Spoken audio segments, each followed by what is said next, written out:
Olá, hoje vamos falar sobre um tema que merece maior esclarecimento. Você já ouviu falar em SUDEP? É a morte súbita nas epilepsias. Aliás, é uma das causas mais comuns de morte em pessoas com epilepsia. Por isso, para nos esclarecer sobre esse tema e também saber como é que a gente pode evitar a SUDEP, meu convidado de hoje é um super especialista. É o Dr. Lécio Figueira. Ele tem especialização em neurofisiologia clínica pelo Hospital das Clínicas da Faculdade de Medicina da USP e em epilepsia pelo Departamento de Neurologia da FEMUSP, pós-graduado em neurologia pela Faculdade de Medicina da Universidade de São Paulo e faz parte do Instituto de Psiquiatria do Hospital das Clínicas da Faculdade de Medicina da USP e é também vice-presidente da ABE, Associação Brasileira de Epilepsia. Seja muito bem-vindo, doutor Lécio. Eu que agradeço o convite, Nina. Obrigado. Então, pode explicar para a gente, afinal de contas, o que é SUDEP, por que tanta gente tem tanto receio desse evento? Sim, é que falar de morte é sempre uma coisa meio complicada, né? Assusta bastante, né? Uhum. Esse é um tema que, inclusive, os médicos não se sentem tão à vontade de conversar com os pacientes, só para você ter ideia. Então, vamos lá. Entendi. E morte em epilepsia pode acontecer por várias causas, obviamente, por doenças cardiovasculares, mas, assim, o fato de ter epilepsia está mais relacionado a risco de acidentes, traumas, afogamentos. E existe também uma causa muito importante, como você já citou, isso varia de país a país. No Brasil, a gente não tem uma estatística boa, mas em muitos lugares do mundo que se tem uma estatística boa, a morte súbita relacionada à epilepsia é uma das causas mais comuns, é a causa mais comum de mortalidade em pacientes com epilepsia. E aí a sigla SUDEP vem do inglês, né? O S é de Sudden, né? Que é inesperado, é o SU, né? De Sudden, o D de Death, né? De morte, e o EP de Epilepsy. O que é na prática, assim, como é que a gente explica assim? Para ser uma morte subterrânea de epilepsia, é uma morte em que a pessoa tem, depois de uma crise, presenciada ou não é obrigatório ter sido presenciada a crise, não pode estar relacionado a estado de mal, que a gente chama que é a crise que não para, é uma crise que é autolimitada e depois da crise isso acontece. E o cenário mais comum é em pessoas que têm aquelas crises tônico-clônicas, as convulsões, em geral à noite, com a pessoa estando sozinha, sem uma supervisão, em que a pessoa é encontrada morta. Em geral, é muito comum que a pessoa esteja de bruço, em prona, que a gente chama, com a cara, né, com o rosto, em geral no colchão ou no travesseiro. E talvez isso também influencie nessa questão toda. Então, e não pode ter relacionado a trauma, acidente, ou seja, é relacionada a essa questão de uma crise vista ou não vista. Não é obrigatório que tenha sido visto. E tem que descartar outras causas, não pode ser um infarto, um AVC que causou essa crise, né? SUDEP, em geral, o senhor acabou de mencionar que costuma acontecer muito durante a noite, durante o sono, Uhum, sim. e ela é precedida por uma convulsão, por uma crise ou não necessariamente? Então, o porquê que a epilepsia leva a SUDEP não é ainda uma coisa tão clara assim, quais são os mecanismos envolvidos. Tá. Vamos lá, do que a gente sabe, assim, depois de uma crise, e aí tem um estudo clínico que pegou pessoas que tiveram SUDEP, mas estavam no ambiente hospitalar, estava gravando as coisas. E aí se podia ver o que estava acontecendo. Então, assim, tem um trabalho que avaliou isso, que ele mostrou que, assim, o que é o mais comum de acontecer? Tem uma crise, em geral uma crise convulsiva, a crise tônico-clônica. Depois da crise, a pessoa fica muito com a respiração deprimida, com o funcionamento cerebral muito deprimido. Em geral, são crises mais fortes. Tem uma desregulação respiratória, que por fim leva a uma desregulação cardíaca, que é uma parada cardíaca. Essa é a sequência, pelo que os estudos mostraram, mais comum. Por que isso acontece? Assim, é uma desregulação cerebral, provavelmente nos núcleos que comandam a ventilação, que estão no tronco cerebral, que provavelmente ficam muito deprimidos, e aí faz com que a pessoa não respire direito. E aí, por isso que eu falei, se a pessoa está sem supervisão, e ninguém vai lá e Uhum. mexe com ela para dar uma ativada, porque ela está muito rebaixada. Isso aumenta o risco. Se a pessoa, no final da crise, virou de bruços e está com o rosto no travesseiro ou no colchão, isso vai dificultar ainda mais a respiração, ou seja, vai facilitar Uhum. mais que isso aconteça. E isso tudo vai remetendo até para uma discussão de que, assim, o que a gente pode fazer em relação a evitar, né? Em quem tem mais risco, como é que a gente evita a SUDEP, já que é uma coisa que assusta muito, né? Bom, então, antes até da gente sair falando sobre a questão das medidas preventivas, que vai ser o nosso auge aqui do nosso programa, eu queria que o senhor explicasse um pouquinho mais para a gente sobre fatores de risco. Uhum. Quais os fatores de risco principais ligados à SUDEP? Então, vamos lá. Primeira coisa, assim, acho que a gente pulou um pouco também se isso é comum ou não é comum, né? Começa a falar isso, todo mundo Uhum. acha que eu tenho epilepsia, eu vou morrer. Então, agora, de morte subrelacionada, não, não é assim. Então, morte subrelacionada à epilepsia é um evento raro, entendeu? Isso acontece numa frequência menos do que 1 para 1.000 pessoas por Tá. ano. Então, é uma coisa infrequente, entendeu? E aí, por isso que é importante, quem é o grupo que tem esse risco maior e que deve ficar mais preocupado? Em Uhum. geral, a preocupação maior são para pessoas que não têm as crises controladas.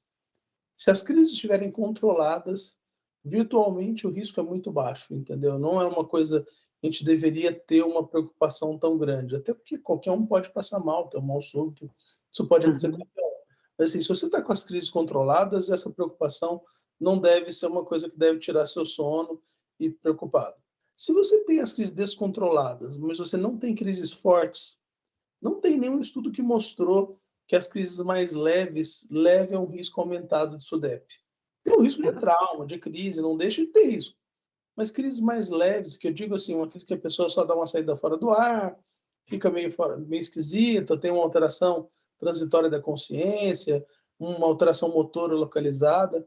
As crises que se mostraram de risco são as crises tônico-clônicas, aquelas convulsivas, ou seja, aquela que a pessoa perde a consciência, fica rígida, se debate, pode morder a língua, babar, fica roxa. Uhum. São essas crises as crises que têm mais risco. Então, esse é o principal fator de risco, é continuar tendo crise tônico-clônica. E quanto mais descontrolado for, ou seja, quanto mais crises dessa você tiver por ano, Uhum. muito assim, para você ter ideia, em geral, os estudos mostram que mais do que 3 crises por ano já aumenta o risco, entendeu? Então, assim, se tiver Uau! uma ou outra ainda, ok, mas, ou seja, não precisa nem ter uma todo mês, assim, se tiver uma a cada 3, 4 meses, já é um fator que te coloca mais em risco, ou seja, é importante controlar a epilepsia e principalmente controlar essas crises mais fortes. Aí, outros fatores de risco, assim, se a pessoa tem crise tônico-clônica Uhum. e ela está dormindo, em sono, esse risco é maior da Tá. crise tônico-clônica. Se ela acontece em um ambiente não supervisionado, não tem ninguém que perto de você possa, Uhum. do que a gente tanto fala do calma, né, que é o que fazer na hora da crise, de virar a pessoa de lado e dar um atendimento adequado. Então, não ter Uhum. alguém do lado para ajudar também aumenta o risco, entendeu? E aí vão alguns outros fatores são meio consequência disso, não operar se você tem uma indicação de operar para controlar as crises, não aumentar a dose dos remédios ou não associar outras medicações juntos, que aí já vai Uhum. entrar no que a gente pode fazer para reduzir o risco. Então, os estudos sugerem que é mais comum um pouco em homem, que não é tão comum em criança, é mais em adolescente e adulto jovem. Aparentemente, isso é bem mais problemático, bem mais grave em pacientes que têm aquelas epilepsias mais graves, seja aquelas síndromes epiléticas, então eles têm também por síndrome de Dravet, eles têm uma mortalidade aumentada por SUDEP, então, mas no fundo, não sei se entendeu, isso roda muito em termos de epilepsia grave não controlada, esse é o principal fator. Os outros, assim, mesmo que existam, são fatores que assim, a gente não consegue modificar tanto, então acho que o foco, o maior principal fator de risco é esse, que é o que a gente pode mudar, né? Que a gente pode tentar Tá. tratar para reduzir o risco. Perfeito. Chegaram algumas dúvidas para a gente, também ainda em cima de fatores de risco, sobre excesso de bebida alcoólica. Tem relação? A pessoa que tem epilepsia por muito tempo, já diagnosticada desde muito cedo, tem maior risco? E a questão do próprio mal epilético, né? Até explica para a gente melhor o que é esse mal epilético, se também tem relação com o SUDEP. Então, em relação às outras coisas que você colocou, sim, tem alguns trabalhos que mostram o consumo de álcool como risco aumentado, mas aí o poder, assim, a relevância e a reprodução disso pela ciência ao longo do tempo é um pouco menor, mas obviamente abusar de álcool vai levar a menos controle das crises, menor Tá, eficácia do remédio, não sei se você entendeu, eu tenho um pouco de receio de ficar, mas abusar de álcool também é fator de risco, mas isso é fator tá. de risco para alguém que já trata pior as crises, com ter mais Uhum, compensar, entendeu? Mas sim, aparece como um dos fatores de risco. Epilepsia de longa data desaparece também como fator de risco, mas é principalmente assim, o perfil daquele paciente com epilepsia grave, começa desde a infância, não controla e tem 20 anos já de crise, ou seja, longa data, mas longa data também não controlada, entendeu? entendi. Sabe, não estou dizendo que não Tá. tem fatores de risco, mas eu acho que roda muito em torno desse eixo que é o descontrole. Mas agora, estado de mal epilético é uma condição que pode levar à morte, mas aí a gente não computa dentro da SUDEP, entendeu? Perfeito, A tá. morte pelo estado de mal epilético, a causa é o estado de mal epilético, que é uma situação em que a pessoa começa a ter crise e não para sozinha. Porque a maior parte das crises, elas param sozinhas. Em geral, Uhum, param sozinhas, as mais fortes, em geral, até 2 minutos, um pouco mais. Principalmente aquelas as convulsões, em geral, não duram mais do que 2 minutos na média. tá. Quando a pessoa continua tendo crise, principalmente a crise forte, a tônico-clônica, a convulsão, e ela dura mais do que 5 minutos, isso é considerado estado de mal epilético, porque a chance daí em diante a pessoa parar de ter crise é muito baixa. E essa é a hora que tem que ligar para o SAMU 192 para ser levado para o hospital, para ser medicado, para parar a crise depois que passou de 5 minutos. Porque depois que passou de 5, a chance dela não parar e chegar em 30 minutos é muito alta. E a gente sabe que depois que está a 30 minutos em crise, você começa a ter lesão cerebral. Não é de imediato. Hum, No começo o cérebro consegue, o organismo consegue compensar, mas se não tá. para, aí começa a ter lesão e aí começa a aumentar o risco de mortalidade se a crise não passa. Mas aí é a mortalidade pelo estado de mal epilético, é uma outra causa. Tá junto, né, as duas coisas, mas também pessoas com epilepsia mais grave têm mais chance de entrar em estado de mal epilético. Então, Uhum. relacionado, mas a gente não computa dentro da SUDEP essa mortalidade. Mas ficou claríssimo, doutor Lécio, que realmente SUDEP tem mais a ver, está mega relacionado a crises epilépticas não controladas. Exato. Então, eu vou precisar chamar um rápido intervalo. No segundo bloco, vamos falar então sobre como a gente pode prevenir SUDEP, prevenindo o descontrole das crises, tá bom? Combinado. Não sai daí não, a gente volta já já.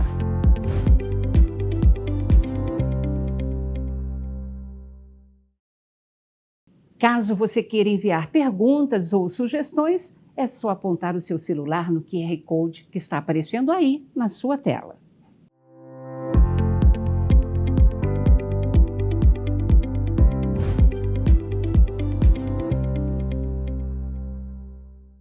Voltamos, hoje conversando sobre SUDEP, que é a morte súbita em epilepsia. Estou com o Dr. Lécio Figueira, que é vice-presidente da ABE, Associação Brasileira de Epilepsia. Bom, doutor Lécio, voltando então à nossa conversa, importante, né, esclarecer para a população que nos assiste que quando a gente fala de SUDEP, não é para a pessoa ficar com medo, mas é uma chance dela poder tomar atitude e prevenir, é isso? Exatamente, acho que esse é o principal ponto da história. A gente não está falando isso aqui para todo mundo perder o sono hoje à noite, depois que assistir esse vídeo, entendeu? E ficar morrendo de Uhum, medo e perder a tranquilidade da sua vida. Não é isso. A questão é que assim, nós estamos falando de que muitas pessoas podem prevenir, e não são todas as pessoas que têm epilepsia que têm esse risco. Então, de novo, assim, quem tem risco maior de SUDEP é quem tem crise não controlada. Basicamente, do ponto de vista científico, principalmente isso é provado para quem tem crise tônico-clônica. Então, o alerta aí é que, assim, quem está tendo crise e está descontrolado, ou está descontrolado, ou seja, né, precisa se mexer, precisa controlar melhor as crises. quem está controlado tem que tomar cuidado para não descontrolar e não voltar Uhum. à crise. Então entra a questão, se você está tomando o remédio direitinho, você está controlado, parar de tomar medicação, não voltar no médico, aí ficar sem receita, porque receita não vem do além, receita vem de uma consulta médica, em que o médico te vê, ainda mais esse tipo de tratamento, que é receita controlada, o médico tem que te ver, periodicamente vai fazer as receitas. Então, assim, manter o tratamento regular, na dose orientada, na quantidade adequada, não ficar fazendo experiência de baixar a dose do remédio, Uhum. de ficar insistindo demais em retirar a medicação, porque muitas pessoas já tentaram tirar o remédio uma vez, já deu errado, e às vezes fica tentando várias vezes tirar a medicação. Tem que conversar bem com os médicos, porque assim, a maior parte das pessoas com epilepsia, ainda mais quando começa na vida adulta, vai precisar continuar tomando os remédios para ter uma segurança de que não vai voltar a ter crise. Então, estar controlado e manter o controle é importante. Aí entra dormir Uhum. bem, controle de estresse, Uhum. aí entra o álcool, abusar de álcool com certeza é um fator de risco para poder voltar a ter crise. Então, sabe, se cuidar bem quem está controlado para evitar que escape uma crise e a pessoa tenha risco. E quem não está controlado tem Uhum. algumas medidas que são importantes para poder reduzir esse risco, né? Dica incrível essa, né? Porque o senhor acabou de mencionar também que muitos médicos, inclusive, nem comentam sobre a possibilidade do SUDEP com as pessoas que têm epilepsia. Ou seja, a gente precisa desmistificar isso. Sim. Tem um tabu muito grande, assim, tem alguns estudos mostrando que os médicos têm muita relutância também em falar do assunto, com medo do Uhum. impacto emocional que isso vai causar para as pessoas. Uhum. E também, muito no passado, com a perspectiva de que, tá bom, eu vou contar que a pessoa tem risco, mas eu não tenho nada para oferecer.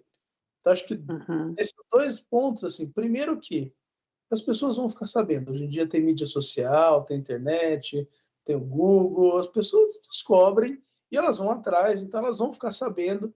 E a gente fez um trabalho pela BE, Uhum. em que a gente perguntou para as pessoas com epilepsia o que elas sabiam, quem contou para elas, como é que elas queriam saber. E o Uhum. surpreendente é que, assim, a maior parte das pessoas quer saber sim, quer saber logo, bem no começo, é uma coisa que dá até um pouco de medo para nós como médicos, e bem no começo, você já conversar uma coisa tão complicada, né? Tá. É o que eles falaram. A outro ponto é que eles querem saber do médico, eles não querem saber do Google, eles gostariam de escutar isso do médico, e mesmo sabendo dos impactos emocionais, eles gostariam de ter essa informação. Então é uma coisa bem marcante, assim, de que as pessoas realmente querem ser mais informadas, e aí eu acho que é reverter isso positivamente, no sentido Uhum. de que sim, temos coisas para poder fazer, para poder ajudar as pessoas nesse sentido, e é o que até a comunidade médica tem sido cada vez mais esclarecida, e recentemente saíram alguns estudos mostrando que sim, existem fatores que a gente pode fazer em termos de tratamento que reduzem o risco de SUDEP nessas pessoas que não estão bem controladas, né? Vou querer saber, então, né? O nosso telespectador também vai querer saber, Uhum. porque tem alguns casos de epilepsia refratária, de difícil controle, ou seja, há o que fazer, como tratar, como tentar buscar o controle das crises, mesmo nesses casos mais difíceis. Sim, acho que o ponto é assim, quem não controla as crises depois de 2 remédios, já define como epilepsia refratária, fármaco resistente, que não responde aos remédios. Nessa hora, tem que procurar um centro, um especialista em epilepsia. Essa é a recomendação. Infelizmente, assim, não só as pessoas não procuram, mas até os médicos não encaminham para um centro especializado. Então, acho que fica a dica aí de andar atrás. Assim, é importante, se você não está controlando, de ir no especialista em epilepsia. Nessa hora, vão ser feitos alguns exames, a pessoa vai ser reavaliada para certificar o diagnóstico, se o tratamento realmente foi apropriado, e aí acertar melhor o tratamento. E aí, o que a gente pode fazer, então, para prevenir a SUDEP? Primeiro, assim, se a pessoa não tomou o remédio adequado, dá a medicação adequada. Quando a medicação foi dada de forma adequada e não controlou as crises, tem uma coisa que as pessoas morrem de medo, que é quando a gente fala de cirurgia de epilepsia. Principalmente quando é abrir a cabeça, fazer uma cirurgia cerebral, retirar um pedaço do cérebro para ajudar a controlar as crises. A mensagem principal é que a cirurgia de epilepsia é segura. Quem morre mais é quem não opera. Tá? Tem vários estudos mostrando que a mortalidade está associada a não ser operado, não é os que operaram. Então, ou seja, quem opera controla melhor ou controla completamente as crises e morre menos. Quem morre mais é quem não opera. Então, cirurgia de epilepsia reduz o risco de mortalidade, incluindo SUDEP, porque vai controlar mais pessoas. Nem todo mundo vai poder ser operado, fazer essa cirurgia cerebral, e nem todo mundo vai poder, vai ficar controlado mesmo com a cirurgia cerebral. Então, nesses casos em que a cirurgia não é possível, não controlou as crises, outras modalidades de cirurgia podem ser usadas.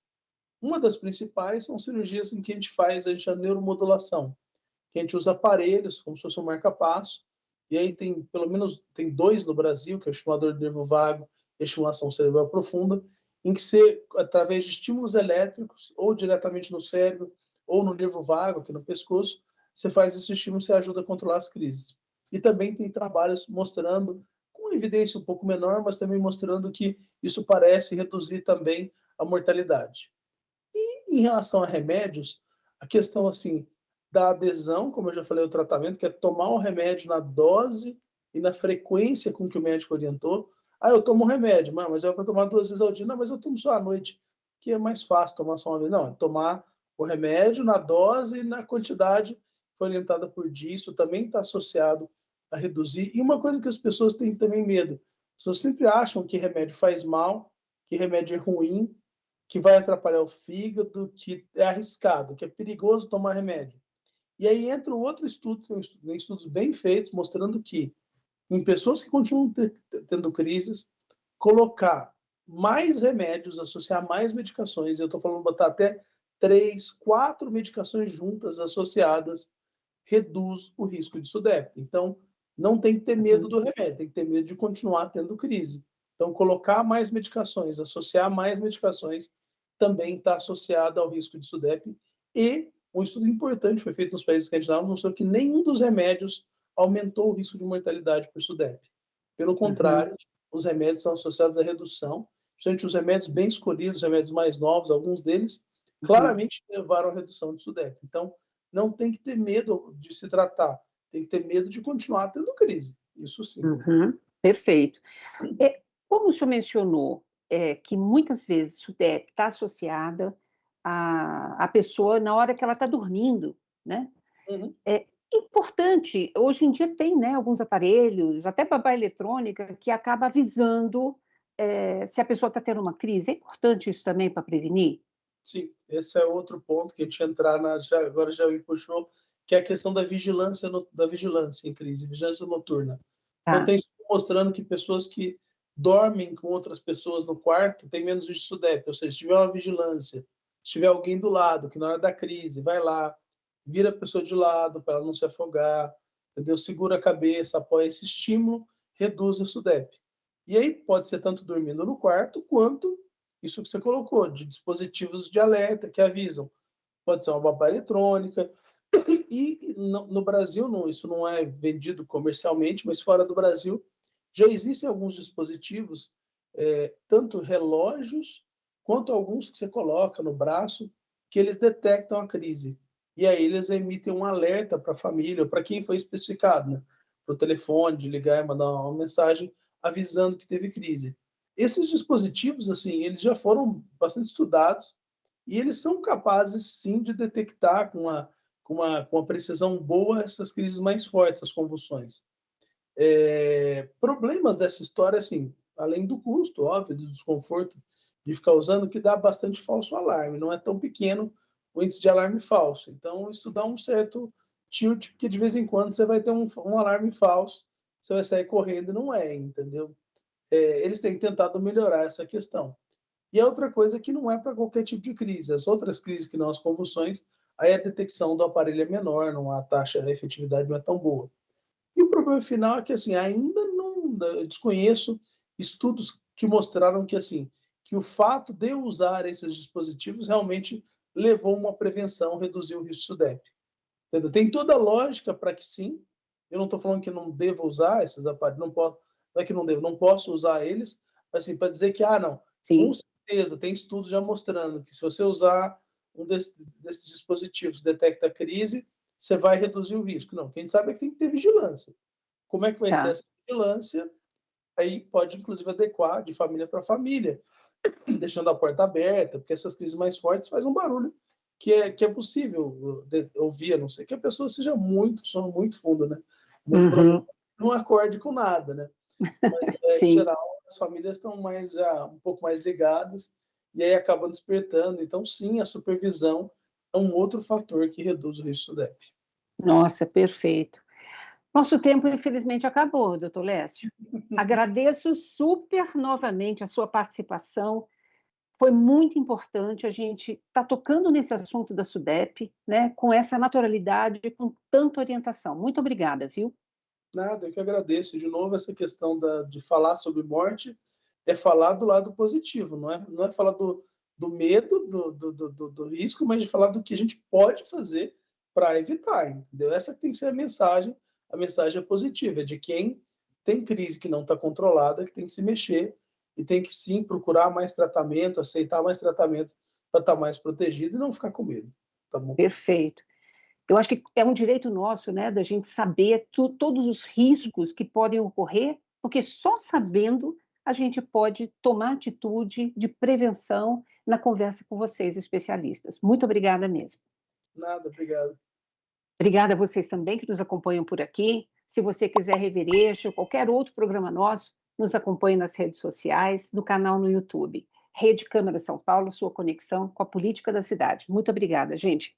Beijo, até a próxima.